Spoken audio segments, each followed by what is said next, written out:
Hey guys, good morning, welcome back to my channel. I hope सब अच्छे हो। तो गाइस आज करने वाले हैं मिक्सचर एलिगेशन। तो काफ़ी प्यारी क्लास होने वाली है, काफ़ी सारी क्लास हो गई, उन क्लासों को देख लेना।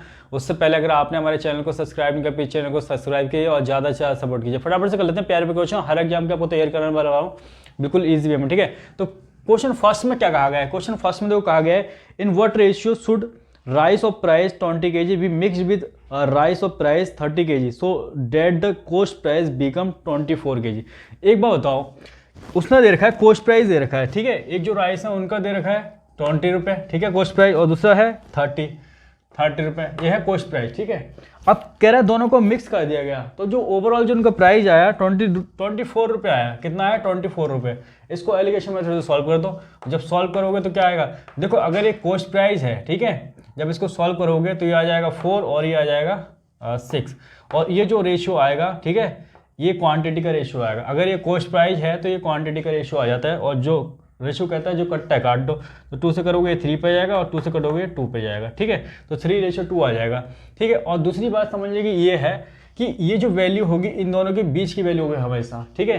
ये जो वैल्यू होगी इन दोनों के बीच की वैल्यू होगी, ना बड़ी होगी ना छोटी होगी, ठीक है। इन दोनों के बीच की वैल्यू मिलेगी, और हमेशा जो पहले वाला टर्म होगा वो इससे छोटा होगा, ठीक है। इस चीज़ का ध्यान रखना कि इन दोनों में ये पहला वाला होगा वो छोटा होगा, और ये जो वैल्यू होगी इन दोनों के बीच की होगी। तो आंसर तो फिलहाल ये आ गया, फटाफट से लिख लो। क्वेश्चन नंबर सेकंड कर लेते हैं। क्वेश्चन नंबर सेकंड में देखो क्या कहा गया है, बताया गया है, in what ratio should rice of price 15 kg be mix with rice of price 23 kg so that the cost price become 20 kg, ठीक है। प्यारा सा क्वेश्चन है, फटाफट से कर लो। देखो, एक है 15 जिनकी कोस्ट प्राइस कितना है 15, और दूसरा कितना है जिसका कोस्ट प्राइस है 23, और इन दोनों को मिक्स किया गया तो जो प्राइस रखा 20 रखा। कितना रखा? 20। इन दोनों के बीच का है, देखो, ठीक है। एलिगेशन मेथड लगाओ, सॉल्व करोगे, ठीक है। तो किस रेशियो में मिलाया गया देख लो, क्या क्वांटिटी होगी। इसमें से इसको माइनस करोगे 5 दे देगा, और इसमें से इसको माइनस करोगे 3, तो 3:5 में मिलाया गया, ठीक है। तो फटाफट से लिख लो, ये आंसर आ गया है, ठीक है। नेक्स्ट क्वेश्चन करते हैं। क्वेश्चन नंबर थर्ड कर लेते हैं, प्यारा सा इंपॉर्टेंट क्वेश्चन है। तो क्वेश्चन नंबर थर्ड में कहा गया है, a man purchase 2 pens at ₹150 कि 2 पेन खरीदे गए हैं 150 रुपये में, और एक पर जो लाभ हो रहा है 12% का, दूसरे पर हो रहा है 7% का, और ओवरऑल हो रहा है 11% का, ठीक है। तो देख लो, एक पे अगर 12% का हो रहा है, ठीक है, दूसरे पे कितने का हो रहा है 7% का, ओवरऑल हो रहा है कितना 11% का। बस एलिगेशन मेथड से सॉल्व कर दोगे भाई। 12 में से 11 गया तो 1, और इसमें से 11 में से 7 का कितना 4। तो ये जो आता है, ठीक है, अगर ये प्रॉफिट परसेंट दिया हो तो ये होता है कॉस्ट प्राइस आपका, ठीक है। कि जो 12% वाला है, अगर वो 4 रुपये में खरीदा होगा तो दोनों कितने में खरीदोगे? 4 और 1 5, लेकिन दोनों 150 में खरीदे गए। क्वेश्चन में देखो लिखा हुआ 150, ठीक है, यानी कि इसका 30 टाइम। तो ये आपसे पूछा गया जो 12% वाला है, इसकी कॉस्ट प्राइस कितना 4, तो 4 ना होकर कितना हो जाएगा इसका 30 टाइम, 4 3 12, 120 रुपये रहा होगा। कितना रहा होगा? 120 रुपये। लिख लो फटाफट से, ठीक है, प्यारा सा आंसर है। क्वेश्चन नंबर 4 कर लेते हैं। क्वेश्चन नंबर 4 में देखो क्या बताया गया है, कहा गया है, अ मैन हैज़ 60 पेन। देखो 60 पेन की बात की है, क्वांटिटी की बात की है, तो इसमें क्वांटिटी आ जाएगा नीचे, ठीक है। He sells sum of this at the profit of 12%, ठीक है। कुछ को इसने 12% में बेचा है, और कुछ को इसने लॉस पे बेचा है, ठीक है, 8% लॉस पे बेचा है। तो कह रहा है कि ओवरऑल इसको जो प्रॉफिट हुआ है 11% का हुआ है, ठीक है।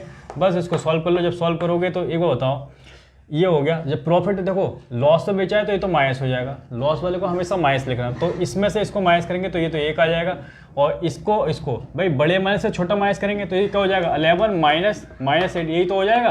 तो 11 + 8 हो जाएगा, यानी कितना हो जाएगा 19, तो ये जाएगा 19, ठीक है। यानी कि क्वांटिटी कितनी आ गई भाई, जो 12 प्रॉफिट वाले हैं उसकी क्वांटिटी 19 आ गई, और जिस पर लॉस हुआ है उसका 1 आ गया, ठीक। क्वांटिटी कितनी आ गई? टोटल क्वांटिटी इसके अकॉर्डिंग कितनी है 20 है, लेकिन क्वेश्चन कह रहा है 20 नहीं है 60 है। इसका कितने टाइम 3 टाइम। तो उसी प्रकार से आपसे पूछा गया है 12% लाभ पर बेची गई कितनी, ठीक है।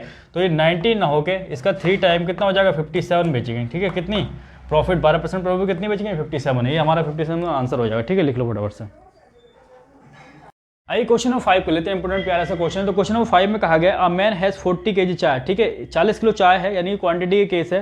कह रहा है अ पार्ट ऑफ बिच, कुछ पार्ट जो है 5% लॉस पे बेचा गया है, ठीक है, और कुछ कॉस्ट प्राइस पे बेचा गया है। देखो लॉस पे बेचा गया है तो माइनस लिखोगे, 5% लॉस पे बेचा गया है कुछ पार्ट, और कह रहा है कि कुछ जो है कॉस्ट प्राइस पे बेचने का मतलब है कि जितने की लाया उतने की बेच दी, यानी कि 0% उसको ना ही घाटा हुआ, ना ही लाभ हुआ, ना ही प्रॉफिट, ना ही लॉस हुआ, ठीक है। और कह रहा है कि इस पूरे केस में उसको जो 3% का क्या होता है, लॉस होता है। भाई 3% का अगर लॉस होगा अगले को, तो इसको जब सॉल्व करोगे, ठीक है, तो देखो इसको कैसे सॉल्व करते हैं, इन दोनों में बड़ा कौन सा है, -3, तो -3 में से माइनस करना है -5, बस इसको सॉल्व करोगे तो -3 + 5 हो जाएगा, ये -3 है +5 तो ये आ जाएगा 2। भाई ये तो 2 मिल गया आपको, और इसमें से माइनस करोगे तो ये कितना आ जाएगा, देखो इसमें से माइनस करोगे इसको, क्योंकि ये बड़ा है 0 - 3 तो ये हो जाएगा 3, कितना हो जाएगा 3, ठीक है। तो ये आ गया क्वांटिटी, ठीक है, यानी कि जो ये जो लॉस वाली है, ठीक है, अगर 3 है तो ये कॉस्ट प्राइस वाली कितनी है, 2 है, तो टोटल कितनी होगी, 3 to 5 होगी। तो क्वेश्चन कह रहा है 5 नहीं है, टोटल कितनी है, 40 kg है, यानी कि इसका 8 टाइम। तो पूछा गया है कि जो कॉस्ट प्राइस पे जो ली गई चाय है उसकी मात्रा बतानी है, तो वो 2 ना होके इसका 8 टाइम 8 दूनी 16 kg रहेगी, कितनी रहेगी, 16 kg, यही हमारा आंसर है, ठीक है। तो आज की क्लास में इतना ही रखते हैं, तब तक के लिए जय Hind, Vande Mataram, love you all. Channel को सब्सक्राइब करो और ज़्यादा सपोर्ट करो। जय हिंद, वंदे मातरम।